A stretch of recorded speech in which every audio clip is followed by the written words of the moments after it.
Hey guys, it's Taylor, and welcome back to my channel. It's been a long time since I've done a book review, so this time my book review is going to be on Harry Potter and the Cursed Child by J.K. Rowling, John Tiffany, and Jack Thorne. Now, the reason I say all three of the names is because I believe it's a misconception that J.K. Rowling wrote this entire thing, which she didn't. It says here, a new play by Jack Thorne.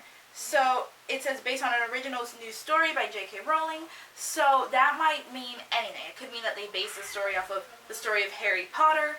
It could also mean that J.K. Rowling wrote the bare bones outlines and Jack Thorne filled them in. Everything. So with all of the people hating on J.K. Rowling, you should know that she was not entirely responsible for this book. As you can see, there are two other people, one of whom actually wrote the play. J.K. Rowling did not write the play.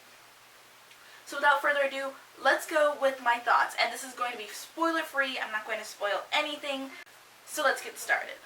First off, I'll tell you that I didn't hate this book like some people did, but I also didn't love this like a lot of other people did. I thought it was middling to just the better side of okay. So there were some elements that I really liked. I did kind of like the humor in it. I thought there was some good humor in this book. I did kind of laugh out loud several times. Intentionally. There were some unintentionally funny moments, but for the most part, all of the intentional jokes stuck with me. I thought they were funny. I really like the characters of Albus Severus and Scorpius Malfoy. I love their friendship. I just really liked how Scorpius Malfoy was this huge nerd. I liked how Albus Severus was kind of a Slytherin, but he also had very much a lot of his father's like Gryffindor qualities of always getting himself into trouble because he has a lot of bravado. I liked their relationship. I loved their friendship. I thought it was truly deep. It really did resonate with me. The thing is, and let's kind of get to the negative part, I'm not a huge fan of time travel. And that's not a big spoiler. I think a lot of people know that there's something to do with time travel. So let's just kind of talk about that element for a second. The reason I don't like time travel is that it makes things too convoluted, and I don't know. It's kind of why Harry Potter and the Prisoner of Azkaban was my least favorite of the Harry Potter books. I know, and the movies, and I know everyone loves that most of all. Like, that's like their favorite in the whole series, both in the books and the movies. While the movie is cinematically interesting, I just don't like time travel. I think it's too complicated. I always keep thinking, well, what about that one theory that if you step on a bug in the past, it totally affects the future? Stuff like that. It's too much to think about. It's too complicated. It's too convoluted. And even after the third book, I kept wondering, how did no one ever think, let's steal a time turner and go and arrest baby Voldemort or send baby Voldemort to live, I don't know, on a deserted island? Or why didn't Voldemort and his Death Eaters find a time turner, use it to go back and kill Harry Potter and his family, properly, I guess. Actually kill Harry Potter. No one thinks about this. It's almost like once the time traveler or the time turner was used in the third book, everyone forgot about it. So I do kind of acknowledge that I do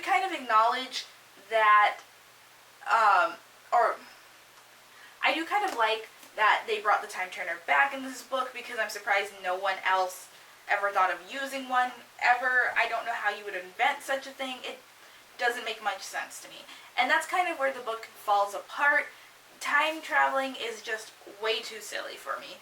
And I don't particularly care for the concept unless it's like the Time Warp Trio. Then I love it. But, yeah. So that was kind of what ruined it for me. There were a couple other character moments where I felt like these characters were out of, like, OOC. I'm trying not to spoil things.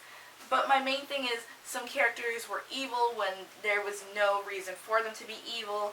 Some characters were, like, scorned even though there was no reason for them to be scorned. Some characters said some really harsh things that I know they never would have. And that's kind of the problem with having a different author write for these characters. It does come off as fanficky. And it technically is. J.K. Rowling didn't write this book. Jack Thorne did. And that does make it a sort of fan fiction of sorts, even if J.K. Rowling did kind of commission it. I will say that I do really want to watch the play. From what I read in this, the stage directions are wonderful and amazing, and I would love to see it live. So if I was given a chance, I totally would go see the play. I would read this again because I did like it. It's a quick read. There are some really genuinely great moments. I love Albus and Scorpius' friendship. That honestly shines through this entire book. And that's basically the book's biggest merit. Albus, Severus, and Scorpius are the best part of this book. Pick it up if you... I do recommend everyone read it just because it is good to be back in the Harry Potter world again. But other than that, it exists. And that's my conclusion. It exists. We aren't better for it. We aren't worse for it. It's just here. Thank you all so much for watching this video. If you want, you can like, comment, and subscribe.